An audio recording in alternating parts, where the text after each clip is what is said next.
আমার নাম অনন্যা, সবাই আমাকে অনু বলে ডাকে। এখন আমার বয়স ২৬। জীবনে এমন কিছু ঘটনা থাকে যা কাউকে বলা যায় না, নিজের ভেতরে চেপে রাখতে হয়। এই গল্পটা ঠিক তেমনই, আমার জীবনের এক নিষিদ্ধ অধ্যায়, যা আমি আজ প্রথমবার সবার সাথে ভাগ করে নিচ্ছি। গল্পের গভীরে যাওয়ার আগে আপনাদের কাছে আমার একটা ছোট্ট অনুরোধ। যদি আমার জীবনের এই গোপন কথাগুলো, এই বিশেষ অনুভূতিগুলো আপনাদের মন ছুঁয়ে যায়, তবে প্লিজ আমাদের চ্যানেলটিকে সাবস্ক্রাইব করে পাশে থাকবেন।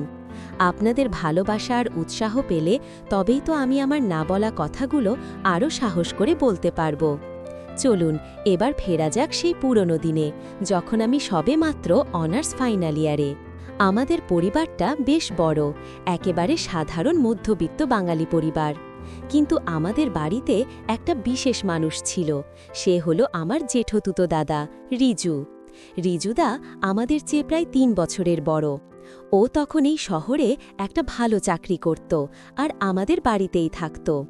আসলে মেস বা ভাড়ার বাড়িতে থাকার চেয়ে পরিবারের সাথে থাকা অনেক ভালো, বিশেষ করে মা বাবার জন্য রিজুদা যেন নিজের ছেলের মতোই ছিল। ছোটবেলা থেকেই আমরা একসাথে বড় হয়েছি, কিন্তু একটা বয়সের পর অনুভূতির ধরনটা পাল্টে যেতে শুরু করে, তাই না? আমি যখন কলেজে উঠলাম তখন থেকে রিজুদার দিকে আমার তাকানোর চোখটা আর দাদার চোখ ছিল না। আমি ওর মধ্যে যেন অন্য কিছু খুঁজতাম। রিজুদা ছিল ভীষণ শান্ত, লাজুক আর একটু গম্ভীর প্রকৃতির, কিন্তু ওর চোখ দুটো ছিল খুব গভীর।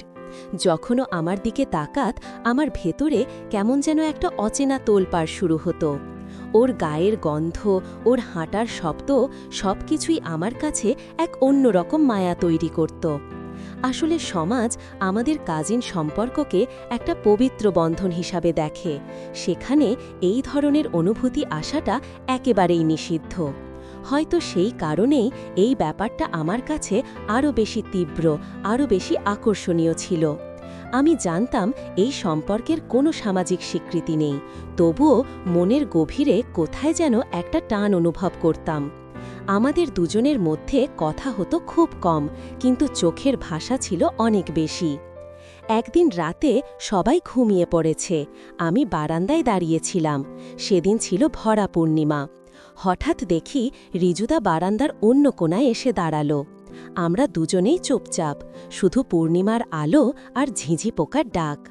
একটু পরে রিজুদা খুব নিচু গলায় বলল, অনু, তোর কি কোনো কিছু নিয়ে চিন্তা হচ্ছে? আমি চমকে গেলাম, ও কি করে বুঝল? আমি বললাম, না দাদা, এমনি। রিজুদা আমার দিকে সরাসরি তাকালো। সেই দৃষ্টিতে কি ছিল আমি আজও বলতে পারবো না। মনে হলো ও যেন আমার ভেতরের সব কথা পড়ে নিচ্ছে। আমার মুখটা কেমন যেন গরম হয়ে উঠল আর বুকের ভেতরটা ধুকপুক করতে শুরু করল। ও শুধু একটা দীর্ঘশ্বাস ফেলে বলল, তারপর কিছুক্ষণ দাঁড়িয়ে ভেতরে চলে গেল। আমার মনে হলো ও শুধু আমার মনের কথা জানে না, ওর মনের ভেতরেও হয়তো আমার জন্য অন্যরকম একটা জায়গা তৈরি হয়েছে। সেই রাত থেকে আমাদের এই নিষিদ্ধ সম্পর্কের মানসিক ভিত্তিটা আরও শক্ত হল। সেদিন ছিল ভরা বর্ষা। সকাল থেকে এমন বৃষ্টি শুরু হলো যে থামার নামই নেই। বাইরে ঝমঝম শব্দ আর ঘরে স্যাঁতস্যাঁতে একটা ঠান্ডা। বিদ্যুৎও চলে গিয়েছিল, তাই সারা ঘর একদম ঘুটঘুটে অন্ধকার। শুধু জানালার কাঁচ ভেদ করে বৃষ্টির একটা আবছা সাদা আলো আসছিল। আমি আমার ঘরে বসে বই পড়ছিলাম হ্যারিকেনের আবছা আলোয়। হঠাৎ মনে হলো, রিজুদা কি করছে? ও সাধারণত এই সময় অফিস থেকে ফেরে। খানিক বাদেই দরজায় নক হলো। আমি দরজা খুললাম। সামনে দাঁড়িয়ে রিজুদা, বৃষ্টির জলে ভিজে একদম চুপচুপে। ওর পরনের শার্টটা ভিজে শরীরের সাথে লেপ্টে আছে, চুল থেকে জল গড়িয়ে পড়ছে। ও খুব ক্লান্ত স্বরে বলল, অনু, একটা তোয়ালে আর শুকনো কিছু দে তো, একেবারে ভিজে গেছি, কারেন্ট নেই বলে। আমি তোয়ালেটা ওর হাতে দিতে গেলাম। সেই সময় হঠাৎ দমকা হাওয়া এলো জানালা দিয়ে, আর হ্যারিকেনটা নিভে গেল। চারিদিকে আবার সেই গাঢ় অন্ধকার। আমি বললাম, দাঁড়া, মোমবাতি জ্বালাই। কিন্তু অন্ধকার এতটাই ঘন ছিল যে হাতড়ে হাতড়েও মোমবাতি খুঁজে পেলাম না। রিজুদা তখন খুব কাছে, দরজার সামনে। ভিজে শরীর থেকে একটা ঠান্ডা ভেজা গন্ধ আসছিল। রিজুদা বলল, থাক, পরে জ্বালাস, তুই বরং একটু সরে দাঁড়া, আমি ভেতরের ঘরে গিয়ে জামা পাল্টে নিই।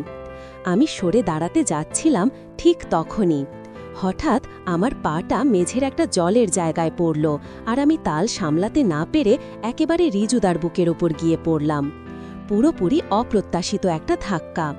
আমার মুখটা ওর ভেজা শার্টের সাথে লেপটে গেল, আর আমার হাত দুটো ওকে আঁকড়ে ধরল নিজেকে সামলাতে। সেই ভেজা শার্টের তলায় ওর শরীরের উষ্ণতা, ওর দ্রুত হৃৎস্পন্দনটা আমি স্পষ্ট অনুভব করতে পারছিলাম। মনে হলো আমাদের দুজনের হৃৎস্পন্দন যেন এক তালে বাজছে। রিজুদার হাত দুটো স্বাভাবিকভাবেই আমার পিঠের ওপর চেপে বসল, হয়তো আমাকে পড়ে যাওয়া থেকে বাঁচাতে। আমরা দুজনেই একই সাথে সেই নীরব অন্ধকার আর ভেজা উষ্ণতার মাঝে যেন থমকে গেলাম। বাইরে ঝমঝম বৃষ্টি, আর ভেতরে আমাদের হৃদয়ে এক গোপন ঝড়। আমার শ্বাস প্রশ্বাস দ্রুত হয়ে গেল। রিজুদার ভেজা শার্টের মধ্যে আমার শরীরের যে অংশগুলো স্পর্শ করছিল, সেখানে যেন বিদ্যুতের একটা অচেনা স্রোত বইছিল। সেই মুহূর্তে রিজুদা নিচু হয়ে আমার কানের কাছে ফিসফিস করে বলল, সাবধানে। ওর সেই ফিসফিস স্বর, ওর গরম নিঃশ্বাস আমার কানে লাগতেই আমার সারা শরীর কেমন যেন অবশ হয়ে গেল। আমি চোখ বন্ধ করে ফেললাম। এই প্রথমবার আমাদের কাজিন সম্পর্ক আর দিদিভাইয়ের বাঁধনটা যেন এক মুহূর্তে ভেঙে গেল। সেই অন্ধকার, সেই ভেজা শরীর আর সেই গোপন স্পর্শ আমাদের দুজনের মধ্যে একটা নিষিদ্ধ দেয়াল তৈরি করে দিল। এই ঘন সময়টা হয়তো মাত্র কয়েক সেকেন্ডের ছিল, কিন্তু আমার কাছে মনে হলো অনন্তকাল। তারপর রিজুদা খুব সাবধানে আমাকে নিজের থেকে একটু দূরে সরিয়ে ধরল, কিন্তু ওর হাতের চাপটা আমার কোমরের কাছে আরও কিছুক্ষণ রয়ে গেল। সেই চাপটা যেন কোনো দুর্ঘটনা নয়, বরং এক নীরব গভীর অঙ্গীকার। আমি কোনো কথা বলতে পারলাম না। মাথা নিচু করে শুধু দ্রুত ঘরে ঢুকে একটা মোমবাতি নিয়ে এলাম। মোমবাতির হালকা আলোয় যখন রিজুদার ভেজা মুখের দিকে তাকালাম, দেখলাম ওর চোখ দুটো লাল আর ঠোঁট দুটো শক্ত হয়ে আছে। ও বোধহয় নিজের অনুভূতিগুলোকে খুব জোর করে চেপে রাখছিল। ও শুধু বলল, ভেতরে চললাম অনু, তারপর দ্রুত পায়ে নিজের ঘরের দিকে চলে গেল। আমি দাঁড়িয়ে রইলাম দরজার সামনে।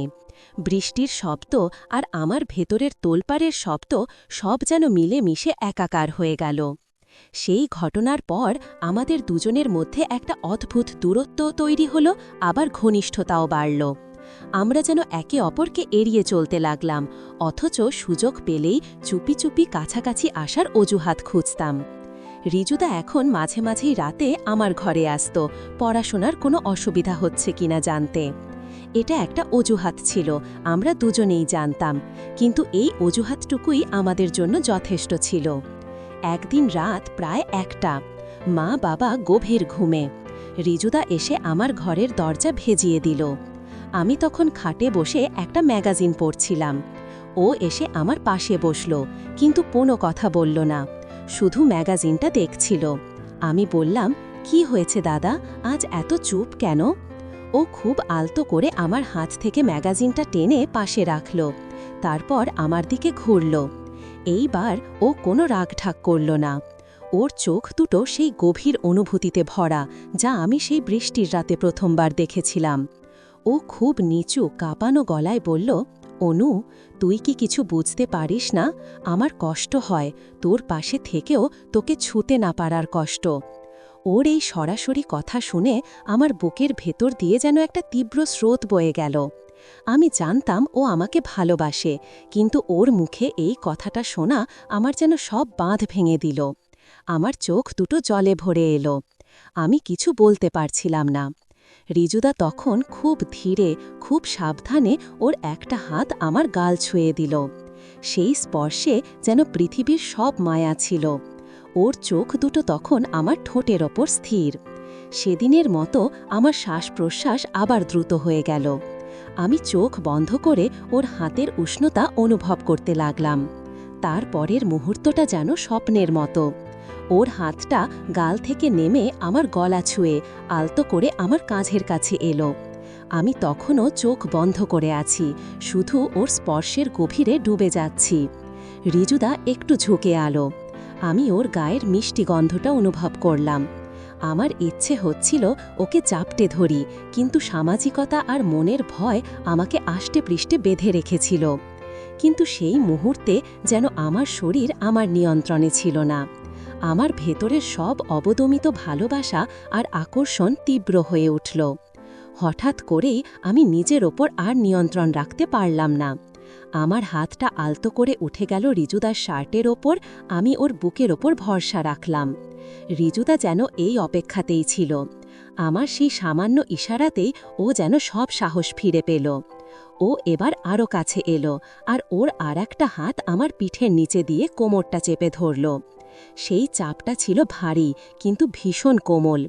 সেই চাপে আমরা দুজনে আরও কাছে চলে